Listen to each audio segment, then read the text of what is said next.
So electric field intensity of a point charge. And also, the symbol for our point charge is capital letter Q. For us to derive the formula for this electric field intensity of a point charge, we can now combine the formula for electric field intensity and also Coulomb's law. So let's start. So we know that the formula for electric field intensity or strength is equivalent to the electrostatic force all over the magnitude of charge and also in Coulomb's law. So we know the formula for this one, electrostatic force is equivalent to the electrostatic constant times the magnitude of the charge 1 and charge 2 divided by the distance between these two charges squared. So for us to derive the formula for this electric field intensity of a point charge, we can now substitute the electrostatic force from the Coulomb's law. So we can now have here electric field intensity is equivalent to, we can now have the formula for Coulomb's law. So Q1 Q2 divided by R squared divided by our charge. Then, we can now multiply this one, numerator and denominator. So, let's have here Q1 Q2 divided by R squared. Since if we multiply that one, we can now get the reciprocal of our denominator, which has a value of 1 all over Q. Then, in here, we can now cancel Q1 or the charge 1. So, there. So, this is the formula for our electric field intensity of a point charge, which has a formula of electric field is equivalent to electrostatic constant times Q all over R squared. But we are focusing on a point charge, so we can now change this one into capital letter Q. So for our formula for electric field intensity of a point charge is electric field intensity is equivalent to the electrostatic constant times the point charge all over the distance squared. Okay, before we go to a sample problem, so let's study first the different scenario in which we need to identify the direction of electric field intensity focusing on the test charge. So let's start first with the first scenario. We have here two like charges, the positive Q1 and positive Q2. In between these two charges, we have here the test charge. So we can now identify the direction of electric field intensity in each charges. So let's focus first on the positive Q1. So let's have here E1 for the electric field intensity of the Q1. So since we are focusing on the test charge and also the electric field lines that will be created by positive would be pointing outwards. So the direction for our E1 is to the right. And for our Q2, that is for our charge 2, so we have now our electric field E2 or electric field 2. The direction of this electric field 2, since positive again, so it is the electric field lines that will be created here is pointing outward towards the test charge is to the left. So we can now solve for the net of electric field intensity.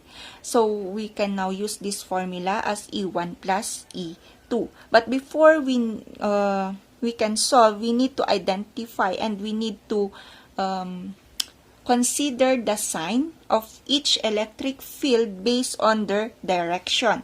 So let's have here for E1. What is direction of E1? It's to the right. So it is considered as positive. Plus, for the E2, it's to the left. So it means it has a negative sign regardless of the sign of the charge, which is positive. So we need to focus on the direction of the electric field if we are solving for the net of in electric field intensity. So for E2, it's negative since it is to the left. And substitute the magnitude of each electric field, then you can now solve for the E. Next, let's have now the second scenario. In second scenario, we have two like charges, positive Q1, positive Q2. But the test charge is to the right of the positive Q2. So let's now identify the electric field of each charge. So let's have now here E1 for the charge 1. So the direction of this charge 1 to the test charge is to the right, since the positive, the electric field that will be created for the positive charge is pointing outwards. And for our E2, electric field 2, that is the direction of this charge 2 is pointing the test charge. Okay. For us to solve for the E net, so we need to identify the sign of each electric field. So for E1, it's positive since it is to the right, so E1, plus for E2, it's positive also. So there. Okay, we have now here third scenario. We have here two unlike charges, which is the positive 1 and a negative Q2. And also we have here three test charge, which is test charge A, test charge C, and test charge E. So let's now focus on the test charge A. So let's identify the direction of the electric field in each charges. So let's start with E1, which is we focus on the charge 1 to the test charge. So charge 1, so since it is positive, the electric field lines that will be created would be to outward, pointing outward. So it is to the left, I mean. And let's have now E2, that is the electric field lines, electric field intensity for charge 2, since it is negative.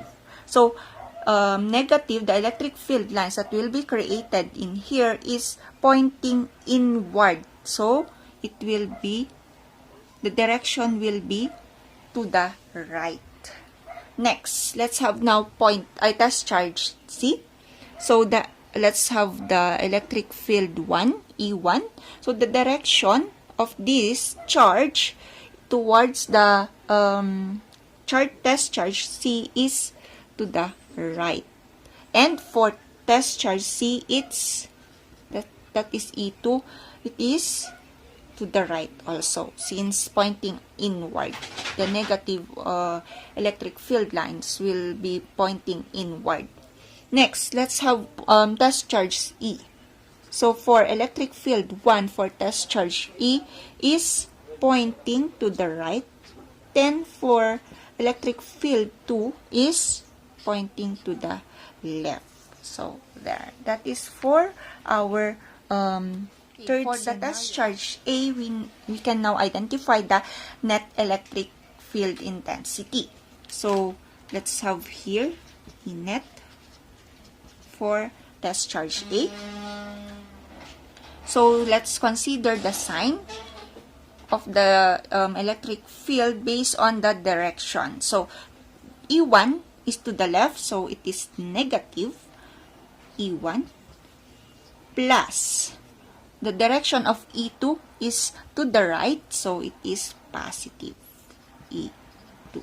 Even though, regardless of the sign of the charge, even though it is a negative charge, so we need to focus on the direction of the electric field. So that is for the E net of test charge A.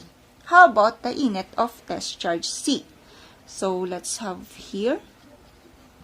So for E1, it's to the right, so it is positive E1, plus, how about for E2? It's positive also, since it is, the direction is to the right. Next, for the E, so this is for the C.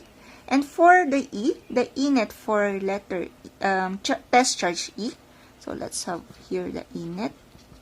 So let's have the direction of E1 is to the right, it's positive, plus the direction of E2, it's to the left, so negative E2. So there, this is the net electric field intensity of test charge.